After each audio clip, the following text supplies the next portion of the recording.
Hey everybody, welcome back to my channel. I'm your host Andre, and on this channel I discuss my journey of going from a Red Seal chef to a restaurant owner of a fairly successful restaurant, or ideally to a very successful restaurant.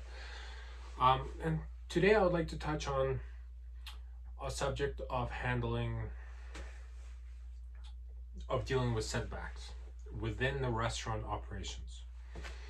So as I'm thinking into the future, I'm foreseeing that there will be some disagreements, perhaps between the staff or the guests, staff to guest or staff to staff, or anything of that matter.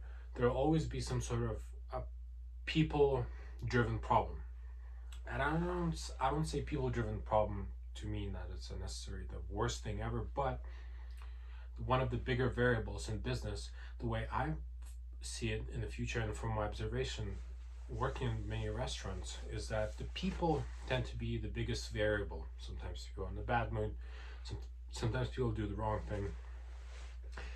And as I plan to build out my future restaurant, I'm thinking of ways to streamline, to build a system, to build a set of beliefs in order to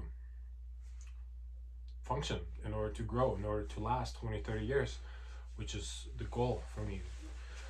So I didn't go far in figuring out how to establish these ways of dealing with people, or ways of dealing with people's mistakes. And I didn't go far. I went to one of the greats. His name is Dale Carnegie. He has published many books.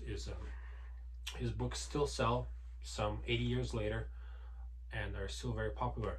And I believe it is because the principles in his books are very fundamental, they're gonna last test of time.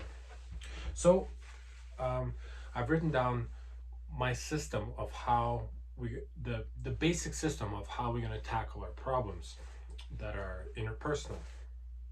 So the first step would be to identify the problem.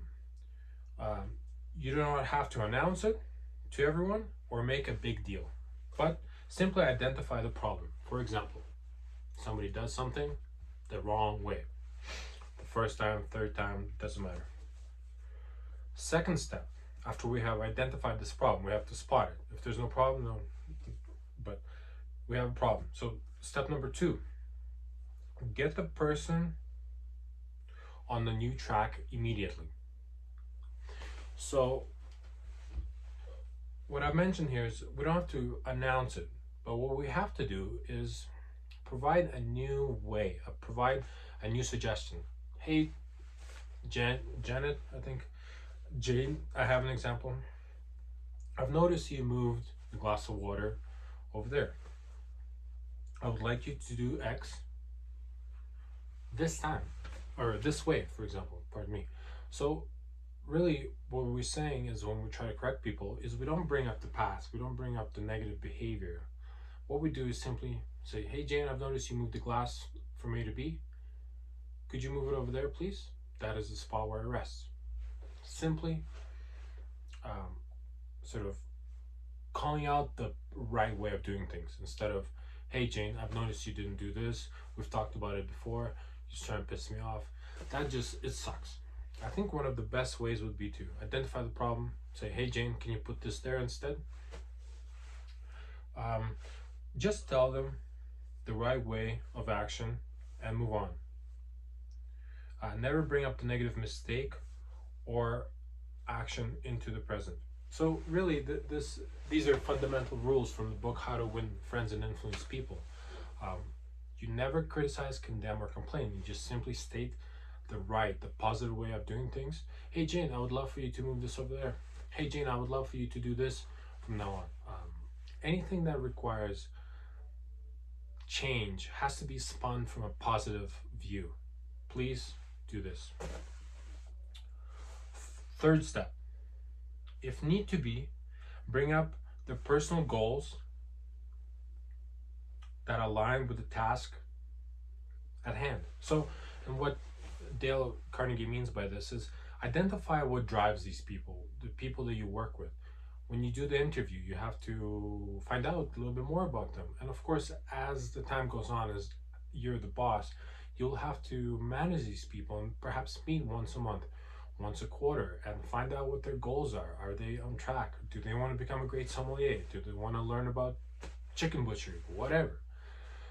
You have to know what your staff wants, and this will help you to align their beliefs with the restaurant's needs. And that's where it's a very powerful combination. Say, hey Jane, in order for us to sell more wine, I've noticed you wanted to be a better salesman. We need to do this and X instead, right? Well, you don't bring that instead, but you always push forward to the positive notion. So very simple step, identify the problem. Correct it by establishing new positive way. If need, step number 3, bring their desires with the company needs and link them. That requires you knowing your staff's desires and needs, and of course your restaurant needs. 4th step, very simple. This is a 4-step process. Reward good behavior with honest and sincere feedback. Jane, I've noticed you've been moving this to the right spot for last week or last couple of times. I appreciate it. You make Bob's job easier because that is already there. He doesn't have to move it. Or you make the restaurant, whatever it is, compliment it sincerely, compliment it honestly. They have to feel a sense of honesty. And of course, I think all of this will tie together if you establish the company goals, believe in them, hire the right people. You will be already authentically there if they do the right thing. If you have the balls to say, hey Jane, I would like you to do this, don't bring the past, bring the positive. You already know what your values are because you've established them as the business owner or the restaurant or the chef, and then it becomes easy for you to come and give them feedback in a sincere way. I think that makes a lot of sense. If you do things the right way the whole time, if you hire the right people, if you give them the right training, if you establish the right way for your company, everything kind of feeds into each other. So this is almost like a little system that I think will serve us well as the restaurant grows. We're going to start small, but as the restaurant grows, these systems of swift, positive feedback loop, which is reinforced with positive affirmations, sincere affirmations when somebody has done the job well, I think will lead to a great team. And of course, eventually the goal is that the manager doesn't really have to correct anybody. The company culture will correct the oddballs that perhaps roll out of the right path of doing things, and the company, the people will start correcting each other and striving forward. But I think it's very important to set the tone early as a boss and always keep it positive. Jane, I would like you to put this there. Jane, I would like you to do this. Jane, I would like you, without pestering, but once in a while when something has been done incorrectly, don't bring up the past, bring up the positives. The new way, the new positive way. And that will help us solve some of the staff issues. So anyways, this has been a little segment on how I'm developing my systems for dealing with people on the job. This is great for anyone really in their lifetime or in their real life, personal life or professional life or romantic life. Really, the fact that you never nag, complain, and bring up the past is such a huge relief on its own. But then when it's reinforced with positive affirmations and positive feedback that is sincere, I think it's a winning combo.